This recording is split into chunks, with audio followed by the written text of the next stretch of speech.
keep our land glorious and free. O Canada, we stand on guard for thee. O Canada, we stand on guard for thee. Let the doors be open. Que l'on ouvre les portes. Statements by members. Déclaration de députés. The Honourable Member for Nepean. Mr. Speaker, I wish to recognize and thank several City of Ottawa officials who are not seeking re-election in the coming fall elections. Our Mayor, His Worship Jim Watson, with whom I worked on the board of Invest Ottawa, has actively promoted affordable housing, tourism, and knowledge-based sector in Ottawa. Councillor Jan Harder has contributed tremendously for the development of present-day Barhaven. Councillor Keith Eglai, as the chair of Ottawa Board of Health, has played a key role during the pandemic. Councillor Scott Moffat, with his family's 200 years history in his ward, has always been an influential voice for our rural population. I want to thank them all for their cooperative relationship with me during the last 7 years. And on behalf of the residents of Nepean and Ottawa, I wish them all the very best in their future endeavours. Thank you, Mr. Speaker. The Honourable Member for Battle River Crowfoot.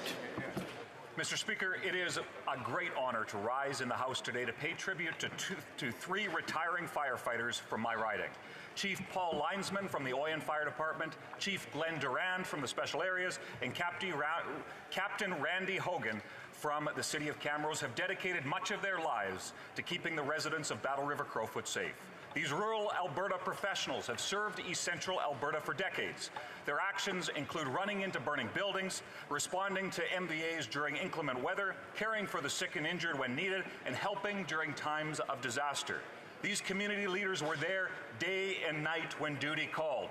The residents of Battle River Crowfoot owe Chiefs Linesman and Durand and Captain Haugen a huge debt of gratitude. The courage they have displayed daily serves as an inspiration to both young and old alike. So from the House of Commons, I share my thanks to these gentlemen's tireless dedication to our communities. May God bless you as you enter a much-deserved retirement. Hear, hear. The Honourable Member for York Centre. Thank you, Mr. Speaker. Mr. Speaker, June is Italian Heritage Month. I'd like to honour a leader in our Italian community in York Centre, Amneris Christofoli. This year she celebrated her 80th birthday, but if you saw her, you wouldn't know it. Amneris is dedicated and an energetic pillar in our community who runs the Grand Ravine Women's Fitness Club. With over 75 members, they get together and participate in health and fitness activities, social events led by Amneris. She's been teaching this group for over 35 years, with participants aged from 60 to 90 plus years old. Fitness Club is more than just an exercise class, it's a family.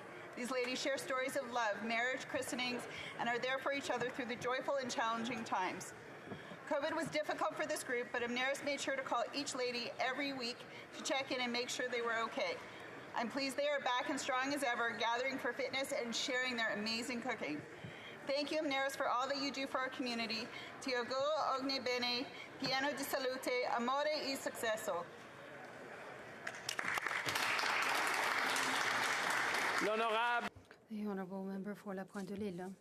Mr. Speaker, I would like to salute the passage in Ottawa of Ferret Magny, precursor of decolonization of the Kabyle people, that used the song as a peaceful means to recognize the language, culture, and identity. They are founding member of the Algerian League of Human Rights and president of the Provisional Kabyle government that is asking the world for self-determination of its people.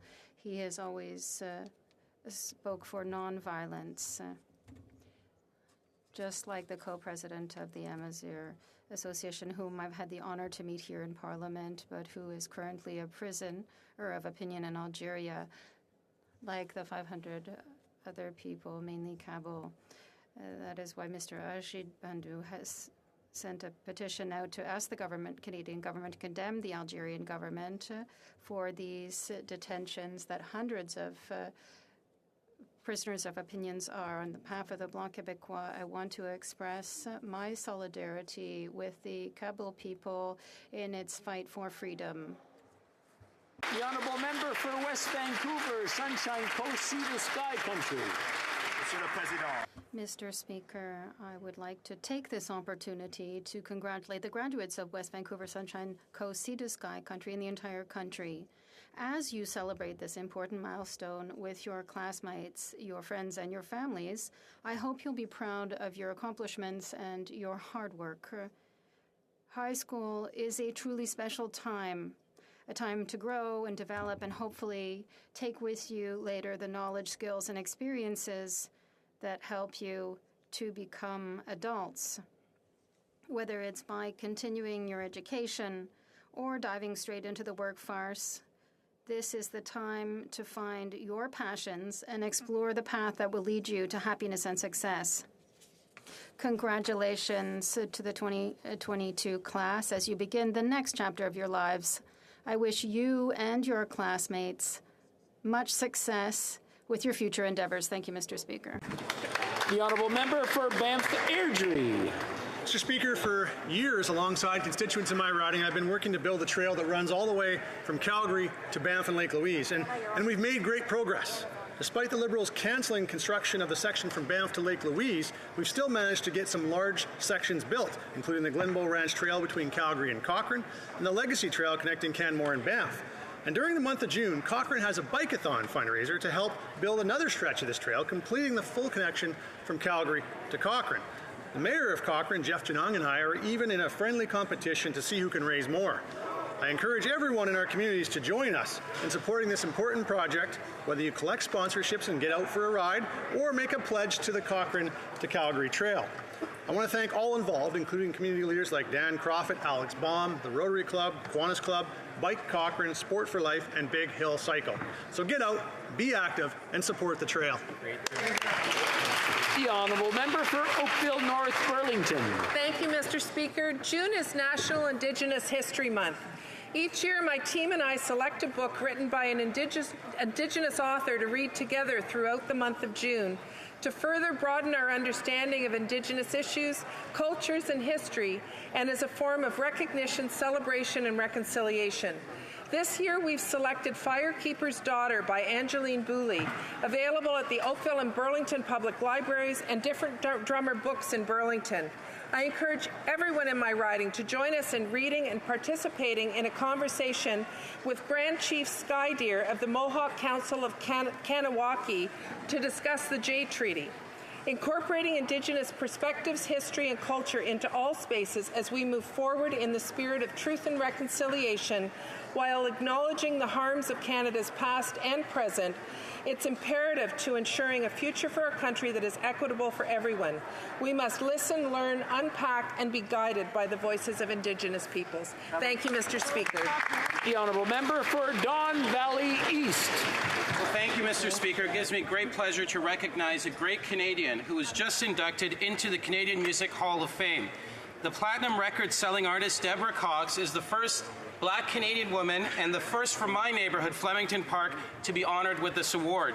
Mr. Speaker, although Deborah is recognized and embraced today, back when she first started, she was passed by almost every single major music label in this country. It was not until she made her way into the United States that her career took flight and she became an international star. Known for her many #1 Billboard hits, the R&B legend has not only left a mark in the music industry, but has excelled as an actor on the stage. Her 2004 Broadway debut was very well received and led to various roles throughout her career. Mr. Speaker, Deborah Cox's worldwide success makes us proud as Canadians, but I'm also especially proud because she's from my neighborhood where I grew up, Flemington Park in Toronto, and it is an honor to be able to speak in this House today to let everyone know about the success of this great Canadian. Thank you, Mr. Speaker. The honourable member for Calgary Shepherd. Expect no warning is the motto of the HMCS Victoria, the namesake for the Royal Canadian Sea Cadet Corps 344. On June 16th, the Cadet Corps will be meeting for the first time since the pandemic to recognize with medals 3 deserving cadets, including Chief Petty Officer Jaden Tremeni, Chief Petty Officer Pablo Silva, Petty Officer Miguel Sharif. For over 20 years, this cadet corps has been making an impact and will once again be on military inspection and parade ceremony. I want to recognize the cadet instructors leading these fine young cadets, including Lieutenant Jeff Caneller, Lieutenant Buchanan, Sub-Lieutenant Jay Liff, and Acting Sub-Lieutenant Latika, as well as their instructor, Glenn Elashchuk. The cadet program offers youth an opportunity to gain leadership skills, build confidence in their abilities, and teaches them the value of discipline. A career in the Navy is a worthy life's pursuit. So a big congratulations to Royal Canadian Sea Cadet Corps 344, to the deserving medal recipients, and to the families who make this program possible. While they are cadets today, though, there are oceans of opportunity to trade up the uniform for the Navy's motto, Ready, Aye, Ready. The honourable member for Thunder Bay, Rainy River. Mr. Speaker, I recently visited the area around Fort Frances, which is experiencing flooding. In fact, the Rainy Lake water levels are currently half a meter higher than they were during the 2014 flood. There are many houses and cottages on Rainy Lake or adjacent waterways like Seine River. Many people have spent the last month either sandbagging or pumping in order to try to save their homes, and unfortunately not all have been successful. Mr. Speaker, I am very proud to represent these people. They really represent the best of Canadians. They've worked hard, and by work, I don't mean the kind of thing we do here in Parliament. Neighbor help neighbor, and you know what? Despite all the hardship, many people retained their sense of humor and, in fact, expressed the fact that they were more concerned about others than they were about themselves. In fact, one guy, Bob Fitchuk, while standing ankle-deep in water in his living room, told me that whenever he starts feeling sorry for himself, he turns on the television to see what's happening in the Ukraine. Now there's a real Canadian. Thank you. The honourable member for Lambton, Kent, Middlesex. My grandmother, Helen Jamerzinski, was born 90 years ago today in Eastern Europe. She is a survivor, escaping one country after another, fleeing the dictatorships and the brutalities of World War II. Eventually, she made her way alone at the age of 19 across the ocean to call Canada her new home. During her lifetime in Canada, she has worked hard, building a successful business and raising her family. She never expected handouts and has taught her family to work long and hard to accomplish their dreams. She left a legacy for us by teaching us to care about what we do and to contribute what we can by helping others. She has been an inspiration for me and for all her grandchildren and great-grandchildren. She holds a very special place in my heart, and I'm thankful for all her wisdom and all she's taught me and encouraging me to follow my dreams. Happy 90th birthday, Bapcha. You made it. I love you. Hear, hear. The honourable member for Wellington, Halton Hills. Mr. Speaker, the little guy is losing their shirt. Where are the regulators? House prices have doubled in 6 years, and now they're crashing. Why didn't regulators slow the out-of-control growth in mortgage credit? Why didn't they stop banks from mortgaging 95% of the value of an asset that had doubled or tripled? Last year, the New York State Attorney General banned Bitfinex and Tether from New York's financial markets and fined them. She said they were a lie and a fraud, but it took regulators 6 months here to ban Tether, and Bitfinex has never been banned. And now, stablecoins and crypto are collapsing. Why didn't regulators ban these frauds and Ponzi schemes? Where are OSFI, CMHC, Finance Canada, and the Ontario Securities Commission? Where are Crown prosecutors, attorneys general, and law enforcement? And where is this government in protecting the finances of ordinary Canadians? The honourable member for Glengarry, Prescott Russell. Mr. Speaker, I rise in the House to acknowledge the return of agricultural fairs and festivals in Glengarry, Prescott Russell. Indeed, the tourism season is back, and our local businesses are ready to welcome you. Starting with the agricultural fair in Maxville this weekend, Canada Day festivities throughout the municipalities, the Western Festival in Wendover, the Glengarry Highland Games, the agricultural fairs in Russell, Van Cleek Hill, and Riceville. Above all, don't forget the Pop Silo Tour, a project that combines art and agriculture. Come taste our local beer at one of our 5 microbreweries or visit our vineyards and taste our local wines. Mr. Speaker, The summer of 2022 is full of activities to be experienced in Glengarry, Prescott, Russell. We invite everyone to come out and spend some time with us. I promise that we are great people. If I can have your attention, please. If I can have your attention. I just want to remind everyone that the statements are very important to the individuals and their communities. And we're starting to get a little bit of a conversation. Nice to see everybody's talking to each other, but that rumble in the background is really drowning out the person who's speaking. So if I can just have the honourable members just to remind them. The honourable member for Vancouver East. Migrant care workers are primarily women who come to Canada, leaving behind their families to take care of children, the sick, and elderly. The Conservatives unfairly impose high requirements for permanent residency for caregivers, such as passing the English language test at level 5, which is higher than what is required to obtain citizenship, a 24-month work requirement, and additional education accreditation. Even though the Liberals said publicly that these requirements are too onerous, they made no changes and imposed them, closing the door to many. Meanwhile, IRCC processing backlog is now at over 2 million, and access to information exposed that almost no caregiver files have been processed since 2019. This is wrong. Caregivers feel that they are being pushed to the back burner. They feel neglected and unimportant. Caregivers should not be treated as second-class citizens. They should be given landed status on arrival. The NDP is demanding status for all now. Here, here. L'honorable. The honourable member for Beloit-Chambly. Mr. Speaker, tomorrow marks the end of an era. Tomorrow, Pierre Bruno will host his last newscast after 46 years as anchor at TVA. Since 1976, Pierre Bruno has been the face of the news that people needed to know, spoken in his famously smoothing voice and with his trademark rigor. For the past 32 years, he has also been the compassion incarnate through the Charles Bruno Foundation, which fights childhood cancer. As a lover of politics and information, I will be among the many Quebecers who will be unsettled to see another face and hear another voice announcing the 5 o'clock news. I will be even more so at the next leaders' debate, where we will miss this same soothing voice, and someone else will inherit the delicate task of being referee. But we can only understand that after 5 decades, after 23 Artist Awards, 23 times Public Choice Award, after being named to the Order of Canada and the Order of Quebec, we can only understand that Pierre Bruno has a sense of accomplishment. On behalf of the Bloc and on my own personal behalf, I wish you good luck in your future endeavours, Mr. Bruno. The honourable member for Lakeland. Is rising in big cities and rural regions alike. Rhonda owns a country store in a community. Can I restart?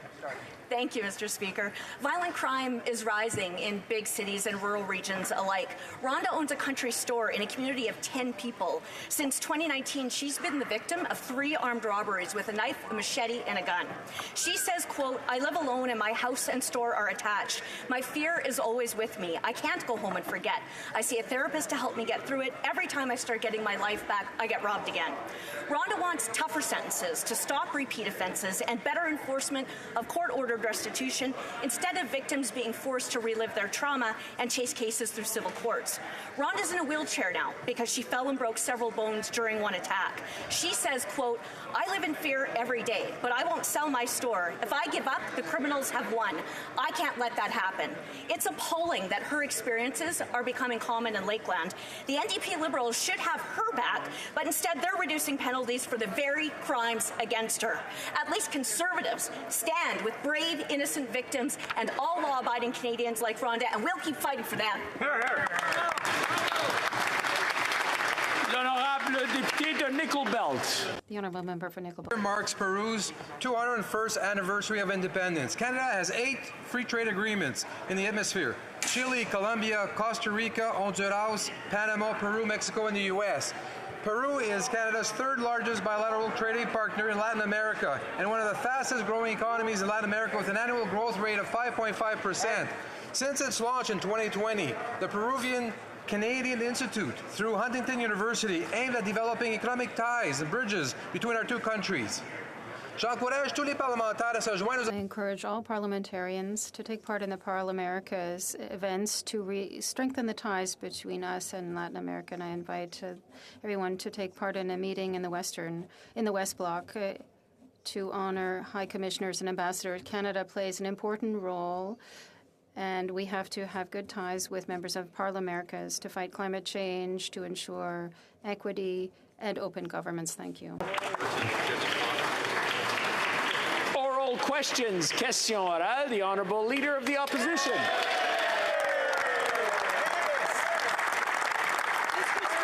Yesterday, the Emergency Preparedness Minister told the committee that law enforcement never asked for the Emergencies Act. Yet, another contradiction of the Public Safety Minister. Nobody's backing him up, Mr. Speaker, not even his own colleagues.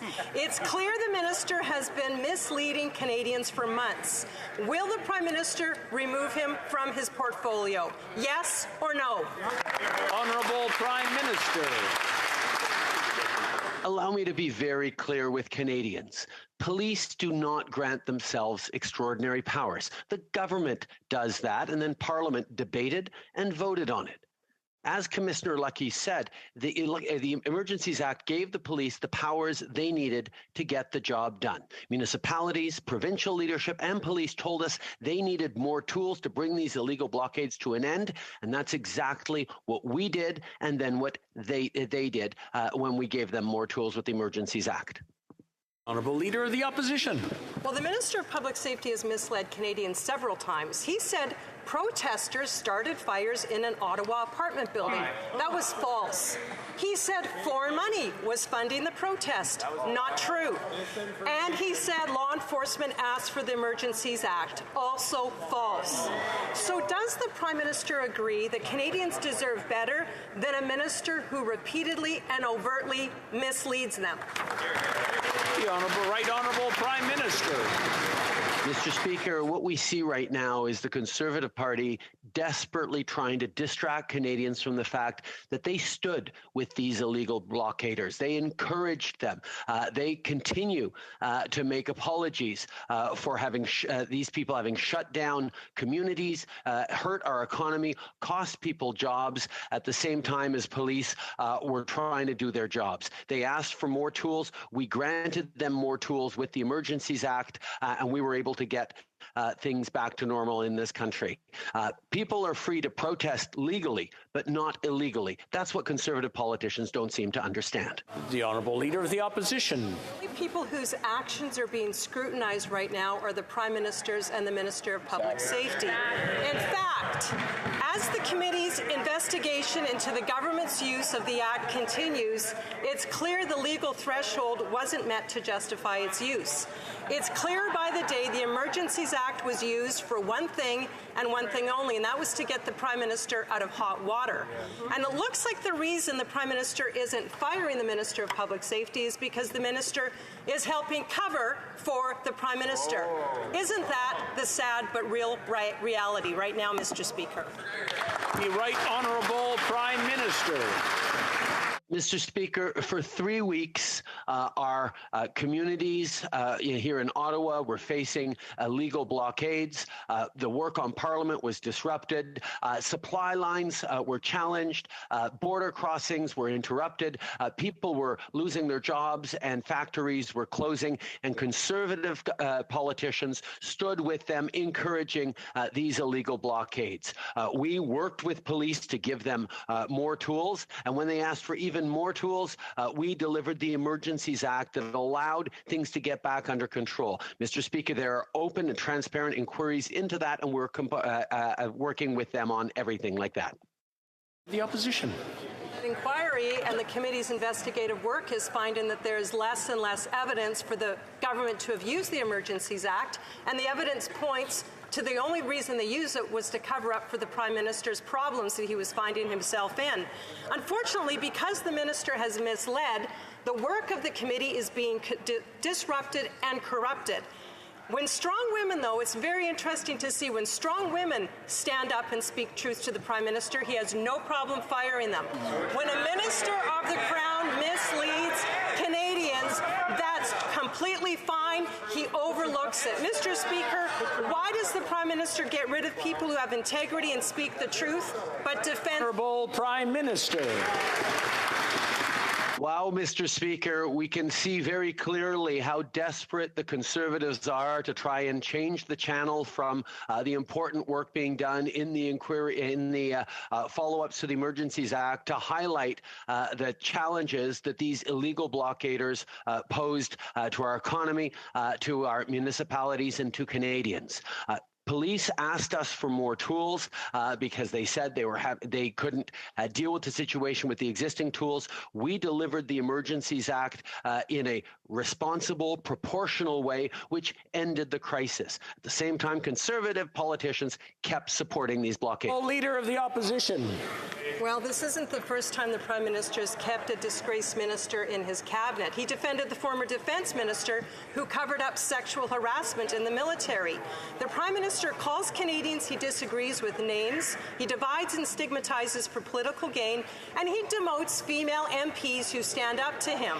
Isn't it true the only reason the Prime Minister won't fire the Minister of Public Safety is because that minister is doing and saying exactly what the Prime Minister wanted him to do? The Right Honourable Prime Minister. Once again, Mr. Speaker, we see the lengths to which the Conservatives will go to try and distract and deflect from the fact that they stood on the wrong side of this issue. They stood against hardworking Canadians who were disrupted in their daily lives, people who lost their jobs, factories and supply chains interrupted, all because of illegal blockades. The Conservatives continue to stand with illegal blockaders while we worked hard to make sure that police had the tools necessary to put an end to them. The Honourable Member for Belleuil-Chambly. Thank you very much, Mr. Speaker. Earlier this year, the Prime Minister invoked the Emergencies Measures Act after the illegal occupation of Parliament Hill. The Minister of Public Safety stated that that was done at the request of police forces. But no police force actually requested the act. Not the RCMP, not Ontario Provincial Police, not Ottawa Police. Will the Prime Minister recognize that for the second time in 2 days his government has misled Quebecers and Canadians? The Right Honourable Prime Minister. Mr. Speaker, I'd like to say very clearly to Canadians that police forces are not the ones who impose emergency powers. It is the government that must do so. Parliament debated the bill and adopted it. As Commissioner Lucky stated, the Emergencies Act gave police forces the powers they needed to accomplish this task. Municipalities, provincial leaders, and police officers told us they needed more tools in order to dismantle the blockades, and that is exactly what we delivered. The Honourable Member for Belleuil-Chambly. Yesterday, the committee reviewing the act had the Deputy Prime Minister and the Minister of Emergency Preparedness, former Minister of Public Safety. They appeared at the committee and they testified that this was a purely political decision and was not made at the request of police forces. So who here is not telling the truth?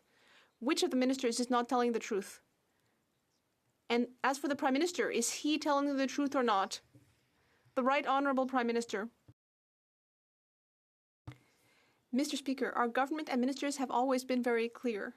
It is not up to police forces to grant themselves new powers. It is up to the government to take that decision. And that is exactly what we did. When provincial and municipal authorities and police forces were asking us for more tools, we granted them that. And then we looked to see if they needed even more. And we realized that the only way to do that was to deliver with the Emergency Measures Act. I will just interrupt. I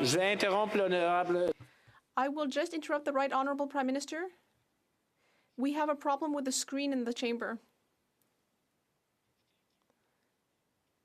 And some members want to be able to see everything that's happening, So if we could just fix that, make sure it's working. And then if the Prime Minister can start over once the problem is fixed. Merci, Monsieur le Président. Je peux y aller? Le Premier ministre du début, s'il vous plaît. From the beginning, the Right Honourable Prime Minister, please. Thank you, Mr. Speaker. Our government and all our ministers have always been very clear. It is not up to police forces to grant themselves further powers. It's up to the government and politicians to make that decision. After our police forces and our provincial leaders asked for more tools, we delivered with the Emergencies Measures Act in a reasonable and proportionate manner. That is exactly what people expected from us, and that's what ended up fixing the situation. Burnaby South.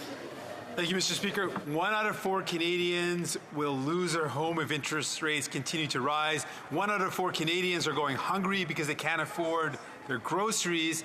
And the Minister of Finance is going to give a speech tomorrow which was supposed to respond to their needs, and instead is going to be a re-announcement of previous measures, none of which will help people right now. People need immediate support so they can make ends meet. Why does this Prime Minister continue to ignore the plight of people and refuse to deliver financial support directly to families who need it most? The Right Honourable Prime Minister. Mr. Speaker, I recommend my honourable colleague, and indeed all colleagues in this House, take advantage of the opportunities coming up to speak with Canadians who've seen their childcare expenses cut in half in different parts of this country, as more parts of this country, like Ontario and others, do that in the coming weeks and months. That's because of federal investments made, yes, over the past many months, but are landing right now in people's bank accounts and pocketbooks. At the same time, in the coming weeks, we will be increasing the Canada Child Benefit alongside the cost of living. Those are concrete helps delivered now. Le député de Burnaby Sud. The Honourable Member for Burnaby South. People need help today. Les gens ont besoin d'aide. People need help now to pay bills, to make ends meet, to pay for groceries. Will this government, will the Prime Minister support our proposal to increase the GST credit and increase the Canada Child Benefit in order to help families now, families that need help? The Right Honourable Prime Minister. Mr. Speaker, the Canada Child Benefit will be increased in the weeks to come because it is indexed to the cost of living. That will be direct assistance for families. Families throughout the country will benefit from a decrease in costs thanks to assistance for childcare, because we have invested in recent months with the provinces in order to reduce those costs. In Ontario and other provinces, that will be coming up in the weeks and months to come. We will be there to help families, and we will continue to be there. The Honourable Member for Mégantic-l'Érable. Mr. Speaker, the truth is coming out. The Prime Minister said today it's not up to police forces to grant themselves more powers. So he recognized that it is not police forces that asked for the Emergencies Act. That is exactly the opposite of what the Minister of Public Safety has said over and over again. Ministerial responsibility doesn't seem to mean anything to this Prime Minister's Liberal government. Will the Prime Minister also mislead the House and repeat what his minister said? Or will he ask him to resign? The Right Honourable Prime Minister. Mr. Speaker, during the blockades crisis, police forces, provincial and municipal authorities all asked us repeatedly for more tools in order to put an end to the blockades and these illegal demonstrations. And that's exactly what we delivered, including with the Emergencies Act, which we brought in a restrained and responsible fashion in order to end the blockades, and that's exactly what happened. Meanwhile, conservative politicians took the side of the demonstrators and those who were putting up the blockades. The Honourable Member, What exactly did they ask for? The Prime Minister just said that police officers asked the government to do more, to bring in special measures, the Emergencies Act perhaps. So the Prime Minister is repeating the same things as were said by the Minister of Public Safety. This is a scandal. The Prime Minister is also misleading the House. He has a choice today. He can do the honorable thing, apologize, and ask his minister to resign. Will he do that? Yes or no? The Right Honourable Prime Minister. Mr. Speaker, the Conservatives are clearly quite desperate to distract Canadians from their role in encouraging these illegal blockades. As I've said, yes, police forces asked for more tools, and we gave them more. We sent RCMP officers. We sent additional resources. And when they needed even more resources and tools, we finally invoked the Emergency Measures Act. It's not up to the police to invoke the Emergencies Act. It's up to the government to make that decision, and that's exactly what we did. Calgary, Midnapore. In April, the Minister for Public Safety said that at the recommendation of police, we invoked the Emergencies Act. But his colleagues are saying that there was never a recommendation from law enforcement. When he was appointed as the minister, he swore an oath to be true and faithful, but we know he hasn't lived up to that pledge. So will the Prime Minister hold the minister accountable and fire him for misleading Canadians? The Right Honourable Prime Minister. I can understand if perhaps for Conservative politicians, recollections of what happened in April are a little bit fuzzy. They were out celebrating and supporting the people barricading our streets here in Ottawa and preventing goods from flowing across the border. What we were doing was talking to police who continually were asking for more support and more tools, whether it was more resources, whether it was more money or more RCMP officers. We were there to respond to their need for more tools, and we finally did that with the invocation of the Emergencies Act, which was the government's decision, not police officers' decision. For Calgary, Midnapore.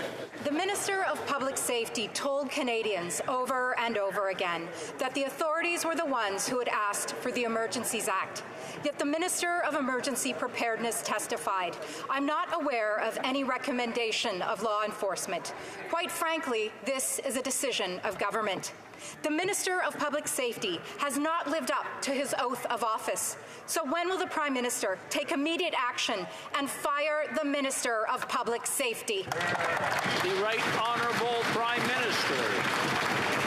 While Conservative politicians were busy supporting and celebrating with barricaders along Wellington Street and across the country, we were working with police who continually asked for more help and more support to be able to deal with this public order emergency. That's exactly what we continued to do throughout the 3 weeks until and up to the moment in which we chose to bring in the Emergencies Act to restore order to this country and to the situation. We did it in a proportional and reasonable way, and it brought an end to these illegal actions. Member for Red Deer Lacombe. Mr. Speaker, the Minister of Public Safety's own department confirmed that the police did not ask for the Emergencies Act to be invoked, and now the Minister of Emergency Preparedness has also publicly agreed. In the Prime Minister's 2015 Open and Accountable Government document, he wrote, "For Canadians to trust our government, we must trust Canadians, and we will only be successful in implementing our agenda to the extent that we earn and keep this trust." The Minister of Public Safety has shattered that trust. When will the Prime Minister fire him? Honourable Prime Minister. Mr. Speaker, while Conservative politicians were out there supporting barricaders, while they continue to support those illegal actions, we were working with law enforcement and municipal and provincial authorities across this country who were telling us they needed more tools. And we delivered more tools, whether it was more police officers or more resources, until we realized we needed to take a further step, and we chose to invoke the Emergencies Act to give them even further tools. We did it in a responsible and proportional way, and it worked, Mr. Speaker. Before going back to the question, I just want to remind the honourable members that if they want to talk to each other, they can cross over and talk very lowly. Shouting across or talking very loud across just interrupts everyone else. So I just want to remind them of that. The honourable member for Red Deer Lacombe. Mr. Speaker, the Minister of Emergency Preparedness made it clear last night at committee that the Minister of Public Safety has misled Canadians. The Prime Minister's open and accountable government document also reads, ministers cannot dissociate themselves from or repudiate the decisions of Cabinet or their ministry colleagues unless they resign from the ministry. Only one of these two ministers can be right. The Prime Minister can't agree with both of them, so which one does he agree with? And when will the Prime Minister fire the Minister of Public Safety? The Right Honourable Prime Minister. Mr. Speaker, every step of the way, we worked with local police services and with responsible authorities to ensure that they got the resources and the tools that they needed to get this situation back under control. They continually asked for more tools, and we continue to step up with extra officers, with extra resources, with extra finances, and ultimately with the Emergencies Act that absolutely, it is only a government that can choose to invoke that, and to do so in a limited and restrained way is exactly what we did. Honorable député de la Prairie. The honourable member for La Prairie. Mr. Speaker, the federal border fiasco is breaking records. It's becoming an incredibly difficult thing to just fly abroad. First of all, you have to line up for 24 hours to get a passport, thanks to the Minister of Families. Then travelers have to wait 4 hours at the airport because 3,000 border services officers are missing, thanks to the Minister of Transport. It's a perfect storm for travelers. Mr. Speaker, when several ministers fail at the same time like this, it's a sign that the problem comes from higher up. When will the Prime Minister clean up his border fiasco? The Right Honourable Prime Minister. Mr. Speaker, we understand that people are facing difficulties because of the global pandemic. That's why it is not just Canada that is facing challenges at airports and border checkpoints. We are seeing these problems throughout the world. That is why we have hired around 600 new employees in passport centers. We are investing in order to help airports because we know that both airports and air transport companies are facing labor shortage problems. We will be there to support them. But we know that this is a hard time for Canadians, and we are working hard to fix the situation. The honourable member. Mr. Speaker, it doesn't stop there. The Minister of Foreign Affairs is also in trouble because her staff member was partying at the Russian embassy. What a great idea. And the Minister of Public Safety is also in trouble with his alternative facts about the Emergency Measures Act. And what about the Minister of Immigration? His department is where permanent residency applications go to die. And the Minister of the Environment has become an oil promoter. When all the musicians are playing out of tune at once, the real problem is the conductor. In this case, the Prime Minister. When will he finally tackle his own problems instead of constantly sticking his nose into Quebec's business? The Right Honourable Prime Minister. Mr. Speaker, I am here to serve all Canadians, including Quebecers. And that is why we will continue to invest to help Quebec families, to help them face current challenges, whether at the borders or in our health system. We will always be there and partner with provincial governments. We will partner with municipalities. We will partner with small businesses and Canadians who need help. We know that this pandemic has been very difficult, but we have been there for Canadians, and we will continue to be there. Dury Whiterock. Mr. Speaker, the Emergency Preparedness Minister said the police didn't recommend enacting the Emergencies Act, nor would it have been appropriate. The Public Safety Minister has said for months that the police requested the act. The Deputy Prime Minister in committee is now amazingly vague on her recollections on this controversial issue. The RCMP and Ottawa Police said they didn't request the act be used. Period. When will the Prime Minister uphold accountability, transparency, and ethics and ask for the Public Safety Minister's resignation? The Right Honourable Prime Minister. Mr. Speaker, it's amazing the lengths to which Conservative politicians will go to try and deflect from the fact that they were standing with blockaders and continue to support the illegal protests. We worked with police and local authorities every step of the way who asked for more resources, which we delivered, whether it was more police officers, whether it was more financial resources, or ultimately the Emergencies Act, which we chose to bring in to give people the tools necessary to put an end to these illegal protests. Member for South Surrey, White Rock. Mr. Speaker, the Minister of Public Safety misled Canadians repeatedly, using the Emergencies Act after its invocation and needing the Act beforehand are two very different things. This Liberal government invoked a Canada-wide Civil Liberties Limiting Act to force tow truck drivers to move trucks. Not exactly proportional. This scandal-ridden Liberal government has a serious issue with transparency from SNC to we. It seems to be in their DNA.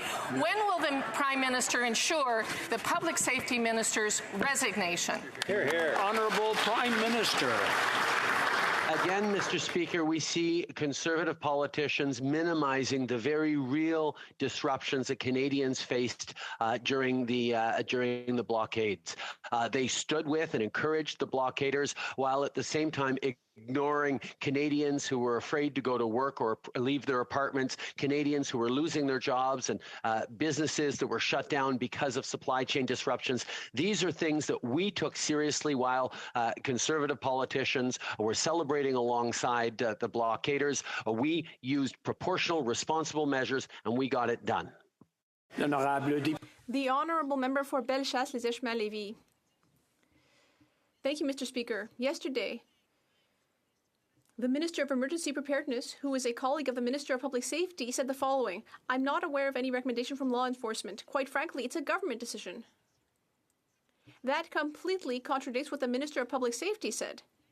He has misled Canadians and this House. There must be consequences, Mr. Speaker.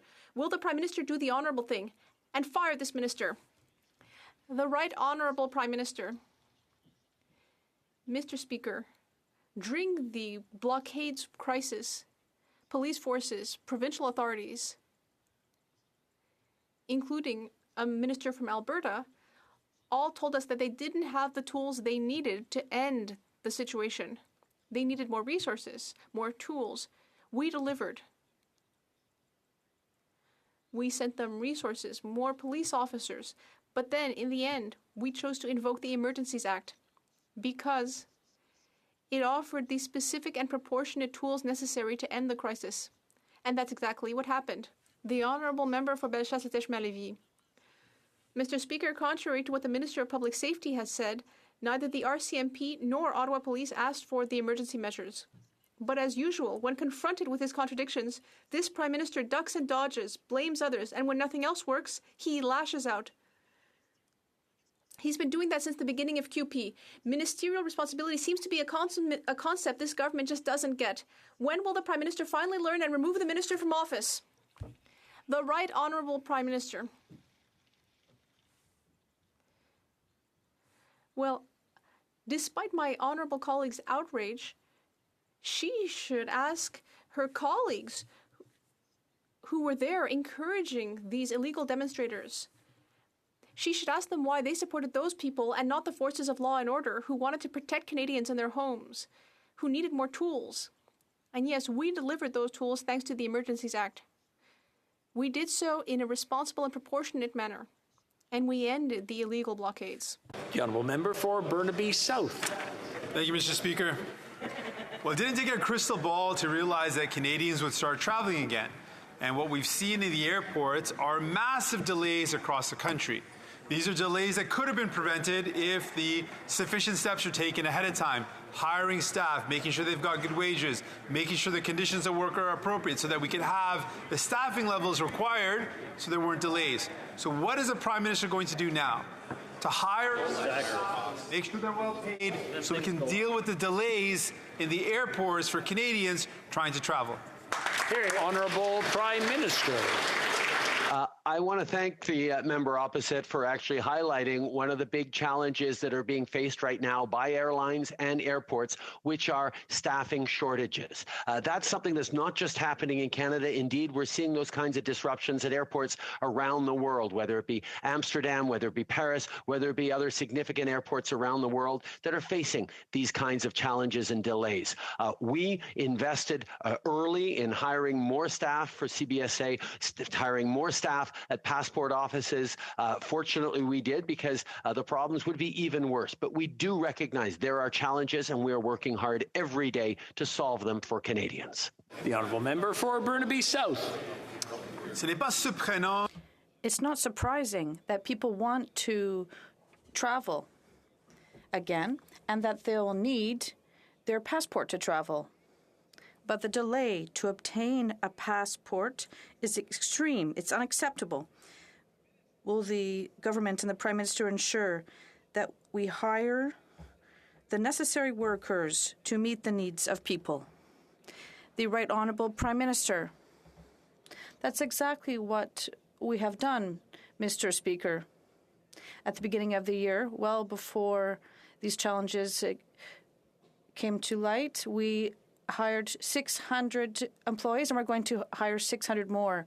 We know that we have to deliver passports, and I'd like to say that this allowed us to help issue more than 360 passports since the beginning of April, but Canadians are still waiting. This is unacceptable, and that's why we're working day and night to be able to solve this situation and help Canadians.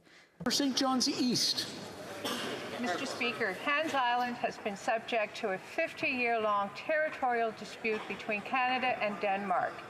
While the Whiskey War raged on, it was high time that we found a permanent solution that affirmed Canada's sovereignty and respected the rights of the Inuit. Can the Prime Minister share with this House the significance of the announcement of the historic agreement between Denmark and Canada which resolved this dispute? The Right Honourable Prime Minister. Mr. Speaker, I'd like to thank the member for St. John's East for her important question and her tremendous hard work. As global security is threatened, it's more important than ever for democracies like Canada and Denmark to work together to resolve our differences in accordance with international law. That's why we jointly announced a historic agreement to settle the Whiskey War and the dispute over Hans Island once and for all. We will continue working with our partners like Denmark to protect the security and stability in the Arctic while doing so hand in hand with Indigenous peoples. The honourable member for Wellington, Halton Hills. Mr. Speaker, the Public Safety Minister has said repeatedly that law enforcement recommended the government invoke the Emergencies Act. But yesterday, the Emergency Preparedness Minister said in committee, and I quote, "I'm not aware of any recommendation of law enforcement," end quote. Mr. Speaker, suspending civil liberties is serious. So is misleading the House. Simple question to the Prime Minister. Does he believe the Minister has acted honourably? Honourable Prime Minister. Mr. Speaker, while Conservative politicians were out supporting the blockaders and standing with the illegal protesters, we were busy working with law enforcement and authorities across the country to deliver them tools that they needed, whether it be extra police officers or extra financial resources or tools. We were there for that.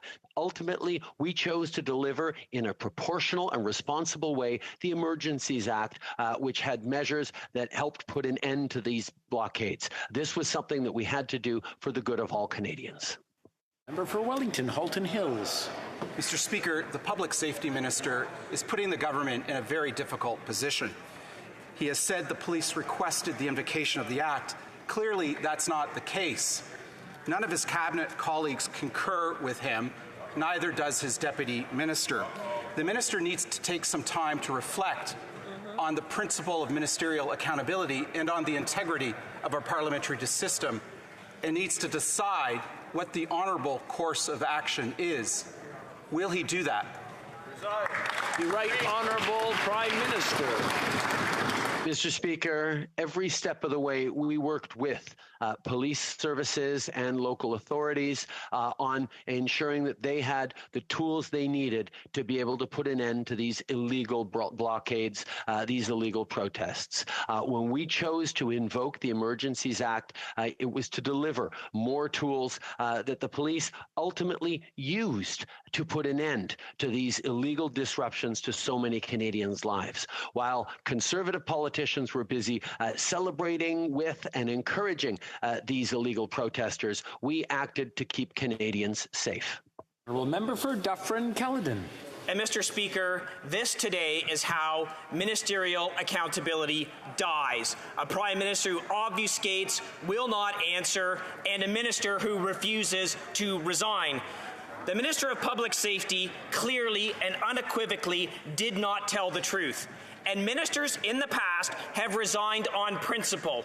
Ministers like Jody Wilson-Raybould and Jane Philpott. Will the Prime Minister show he has some principles and get that minister fired? Right Honourable Prime Minister. Mr. Speaker, while we were focused on serving Canadians and getting them back to work, getting their lives back, getting their streets back, Conservative politicians were busy supporting and celebrating alongside these illegal protesters and barricaders. We focused on delivering the support that the police services needed to put an end to this, which ultimately led up to us choosing to invoke the Emergencies Act, which gave them tools necessary that worked to put an end to these illegal blockades. That was what we were focused on, and that's what we continue to be focused on, Mr. Speaker. Canadians. Dufferin-Caledon. Mr. Speaker, what we're witnessing here today by the Prime Minister is a poor man's masterclass on how to avoid accountability. And we deserve accountability. Canadians deserve accountability. This minister needs to be held to account. He has misspoken, he has misled, and he has misinformed this House and the Canadian public. His position is completely untenable. The Prime Minister won't even answer a question directly on this. Prime Minister, show some principles, show your minister has some principles, get him to resign or fire him. The Right Honourable Prime Minister. Mr. Speaker, in February, when blockades and occupations disrupted our economy, hurt workers, and endangered public safety, we invoked the Emergencies Act to help bring them to an end. We've now announced the Public Order Emergency Commission, an independent public inquiry to examine the circumstances that led to the declaration being issued and the measure taken in response as required under the Act. We are acting in openness and transparency, but we know the members of the Conservative Party might not want light shed on these events given their support of these blockades, but Canadians want to know the truth. The Honourable Member for Repentigny.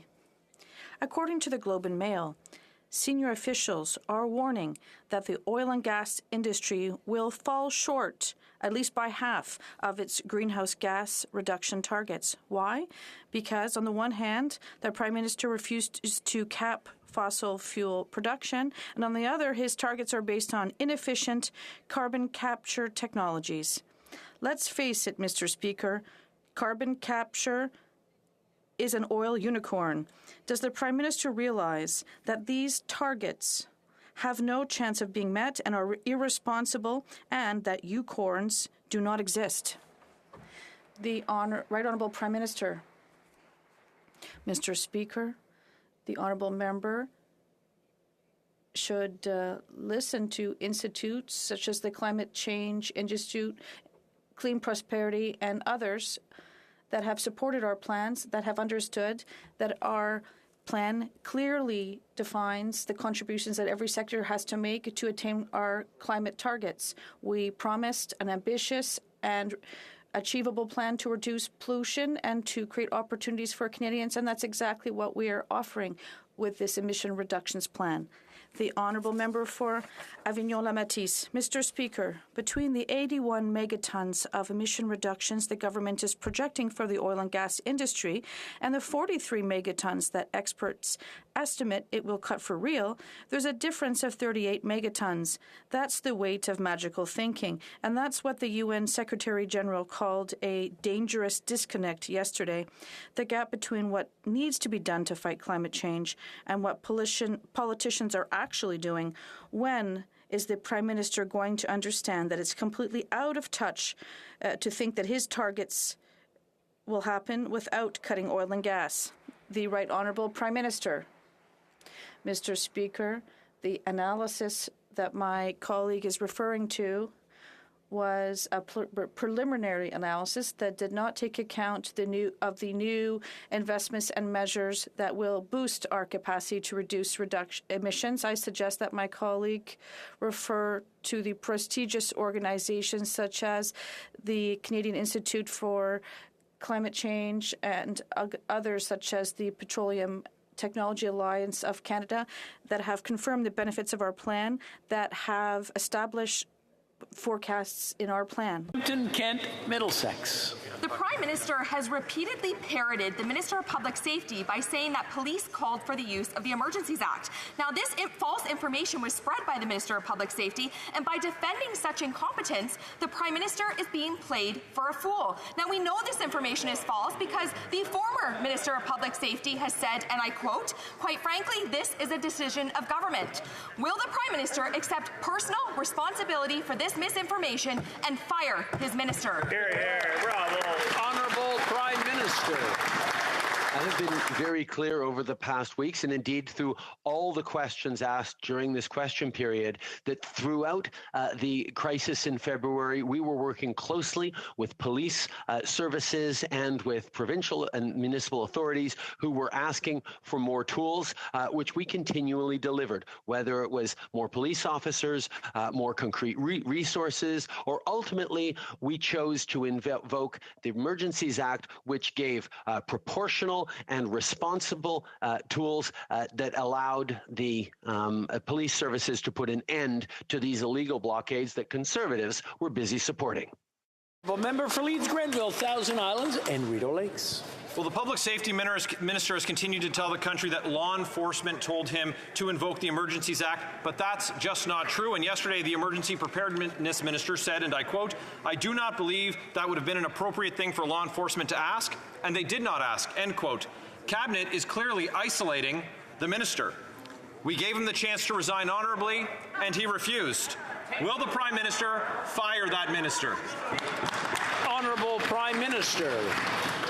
Mr. Speaker, what we see today is a Conservative Party desperate to try and prevent Canadians from remembering that Conservative politicians stood side by side, these barricaders and blockaders and illegal protesters, while they were trying to disrupt Canadians' lives, while they were harming our economy, while they were hurting factories and workers across the country with their illegal protests. We worked with police services and authorities to give them the tools they needed to put an end to these barricades, including deciding ultimately to invoke the Emergencies Act in a proportional and responsible way. Honourable Member for Leeds Grenville, Thousand Islands, and Rideau Lakes. Well, Mr. Speaker, birds of a feather, I guess, because to fire someone in his cabinet for dishonourable conduct, the Prime Minister would have to look himself in the mirror. The Public Safety Minister uttered a barefaced falsehood at committee, and he continues to shamelessly mislead Canadians. He's no longer fit for the Queen's Privy Council. Will the Prime Minister fire him today? That's right. Honourable Prime Minister. Mr. Speaker, while Canadians were struggling through the impacts of these illegal blockades and these illegal protests, while Conservatives were standing with them, encouraging them, we were working with police services and authorities across the country to bring an end to the disruption faced by so many ordinary Canadians in their lives. That's why we delivered more and more tools throughout the 3-week process, and ultimately why we decided to invoke the Emergencies Act in a proportional and responsible way. The Honourable Member for Dorval, Lachine, LaSalle. Mr. Speaker, The unjust war in Ukraine is having a huge impact on countries around the world. This war is causing a global food shortage. The conflict, combined with the effects of climate change and the pandemic, threatens to push tens of millions of people into food insecurity, hunger, and starvation, particularly in Africa. Can the Prime Minister inform the House what Canada is doing to help people around the world who are facing such a food security crisis? Thank you. The Right Honourable Prime Minister. Mr. Speaker, I'd like to thank the member for Dorval-Lachine-Lachelle for her question and her hard work. Russia's aggression is having a significant and immediate impact on the food security and nutrition of the world's most vulnerable people. This is why we announced that Canada will provide $100 million to help the African Development Bank to support the growth of small and medium-sized agri-food businesses. This funding will help increase food security on the continent while promoting inclusive and sustainable economic growth. The Honourable Member for Barrie-Innisfil. This culture of deception, deflection, not being accountable, blaming others, entitlement, and this culture of division has been a culture created by this Prime Minister. He has set the example for others in his cabinet to follow. So it's no surprise to anyone to see the Public Safety Minister using the tactics of his Prime Minister. The Prime Minister didn't hesitate to force out Jody Wilson-Raybould or Jane Philpott for speaking the truth to his power. Will the Prime Minister, for once, do the right thing, do the honourable thing, and fire the Minister of Public Safety? The Right Honourable Prime Minister. Mr. Speaker, while Conservatives continue to focus on me, I will continue to focus on Canadians alongside all the extraordinary members of our team. We are focused on fighting against inflation, on supporting Canadians with the cost of living, including with things like cutting childcare fees in half and increasing the Canada Child Benefit with the cost of inflation, as will happen in the coming months, in the coming weeks. We will continue as well to make sure that Conservative politicians who stood with illegal protesters and blockaders fostering division in this country, get remembered by Canadians because we chose to invoke the Emergencies Act to put an end to the...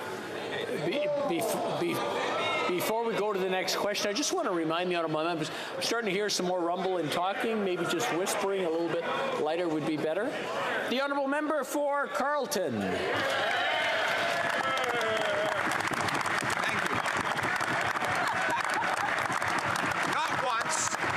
Twice, but 13 times did this public safety minister claim the police told him to suspend people's civil liberties with the Emergencies Act.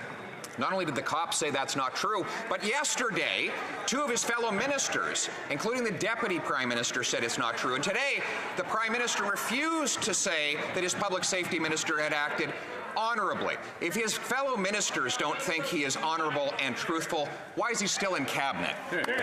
Honorable Prime Minister.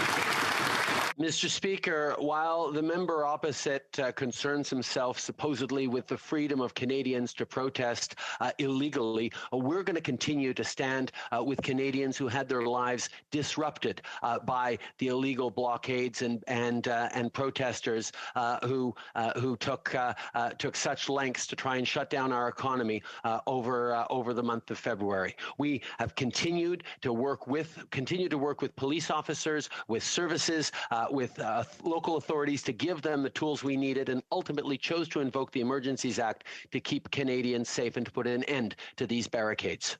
Honourable member for Carleton. Disrupting people's lives? This from the guy who took away the livelihoods of hundreds of thousands of people because of an unscientific mandate that robbed them of their individual freedom. I'm going to interrupt the honourable member. We were doing so well. I just don't want to ruin it. Please calm down. And the honourable member for Carleton from the top, please. This disrupting people's lives, this is a Prime Minister who disrupted the lives of tens, if not hundreds of thousands of people because of a personal medical decision. Everything this government has been saying about our truckers has been false from the very beginning, starting with the claim that they would spread a virus even though they're in a truck all alone all day long, and ending with the recent claim that the police had asked for the Emergencies Act. Now that the government has admitted that the public safety minister stated falsehoods, will the Prime Minister do the honorable thing and fire him? Honorable Prime Minister.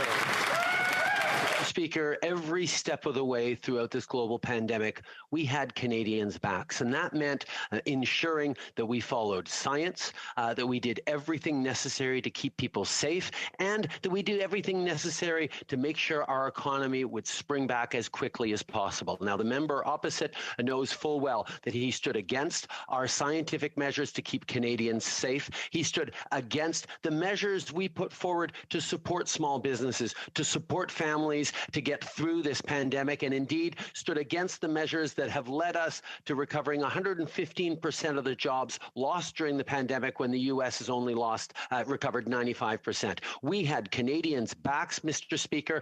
That's what we were doing during the pandemic. The honourable member for Vancouver Granville. Mr. Speaker, in the digital era, cybersecurity is national security. Our critical infrastructure relies on interconnected networks and cyber systems every day. From our financial system to telecommunications, and from the energy to transportation sectors, organizations need to be well prepared to be able to prevent and respond to cyber incidents. Can the Prime Minister inform this House how new legislation on cybersecurity will enable Canadian organizations to protect critical cyber infrastructure and our communities? Honourable Prime Minister. Mr. Speaker, I'd like to thank the member for Vancouver Granville for his question and his hard work. Cybersecurity is national security. Bill C-26 will help both the public and private sectors better protect themselves against cyber attacks, and is one part of our robust strategy to defend Canada and the crucial infrastructure that Canadians rely on. We will always protect the safety and security of Canadians and will take any actions necessary to safeguard our telecommunications infrastructure. Member for Burnaby South. Mr. Speaker, 2 years ago, this Liberal government announced $724.1 million to support Indigenous women, girls, and Two-Spirit people in the face of gender-based violence. But here's the thing, we're dealing with Liberals. So 2 years later, guess how much money was spent? $0. $0 to support Indigenous women and girls and Two-Spirit people facing gender-based violence. Why is this government making announcements instead of taking concrete steps to support people facing gender-based violence? Honourable Prime Minister.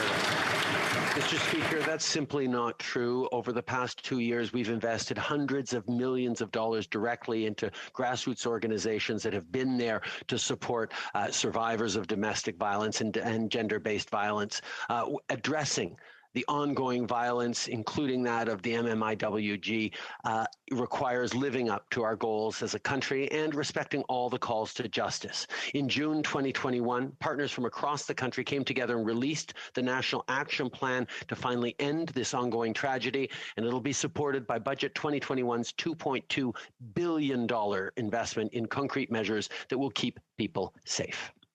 Honourable member for Spadina Fort York. Mr. Speaker, Canadians are facing soaring gas prices. However, most consumers are unaware of the federal government's hidden fleecing. It's called tax cascading, and it must stop. In Ontario, the government applies HST to fuel purchase and then applies it to the excise tax, the carbon tax, and the provincial tax. The government is taxing taxes. If serious about helping Canadians, the government should take its triple-dipping tax hands out of consumers' pockets. Will the Prime Minister eliminate tax cascading and provide Canadians with a fuel tax rebate from the massive slush fund that he is raking in? The Right Honourable Prime Minister. Speaker, the investments that we have made have been directed at supporting families and the vulnerable through these difficult times. We chose to invest billions of dollars to ensure that childcare fees get cut in half this year. And we're seeing that right across the country, having an incredibly positive impact on families where it's coming into place. And a lot of people in various jurisdictions, like the member's own province of Ontario, are looking forward to that kicking in for them as well. We're also increasing the Canada Child Benefit to match the cost of inflation in the coming weeks to make sure that families have more money for the cost of living, for the cost of groceries and everyday items. That's part of what we're doing to have Canadians back. I'm afraid that's all the time we have. C'est tout le temps que nous avons pour la... That's all the time. That is all the time we have for question period today. Before we continue, I'd like to thank all my members. It's a day that I think we can all be very proud of. L'honorable député de... The Honourable Member for Belleuil-Chambly. Mr. Speaker, you will see unanimous consent for the following motion, that this House salute the extraordinary work of Mr. Pierre Bruno, anchor of TVA Network for 46 years, as he will host his last newscast this Thursday evening. That it underlines the remarkable contribution of Mr. Bruno to the news in Quebec, thanks to his rigor, his dedication, and his great talent as a communicator. That it also recall his commitment to children suffering from cancer through the Charles Bruno Foundation since 1990, and that it expresses its gratitude to him. And finally, that this House wish Mr. Pierre Bruno good luck in his future endeavors.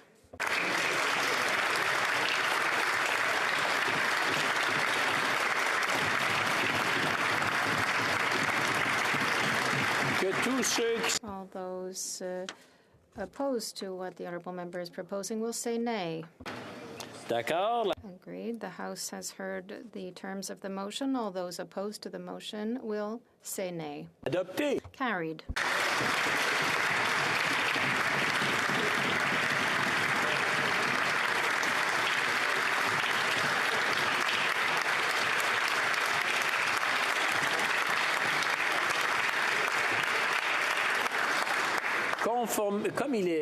It being 3:18, pursuant to order made on Thursday, November 25th, 2021, the House will now proceed to the taking of the deferred recorded division on the motion at second reading stage of Bill C-251 under private members' business.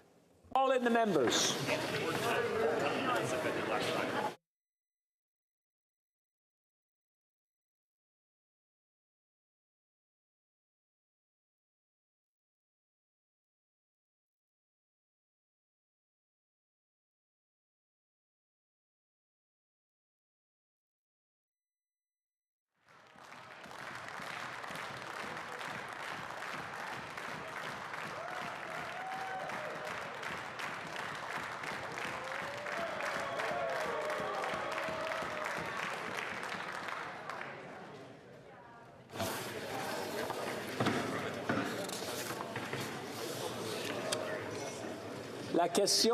The question is the following one. Mr. Small, seconded by Mr. Perkins, moved that Bill C-251, an act respecting the development of a federal framework on the conservation of fish stocks and management in pinnipeds, be now read a second time and referred to the Standing Committee on Fisheries and Oceans. The 10-minute period for members voting electronically has started, and the House will now proceed to the vote. We'll start with the sponsor of the item.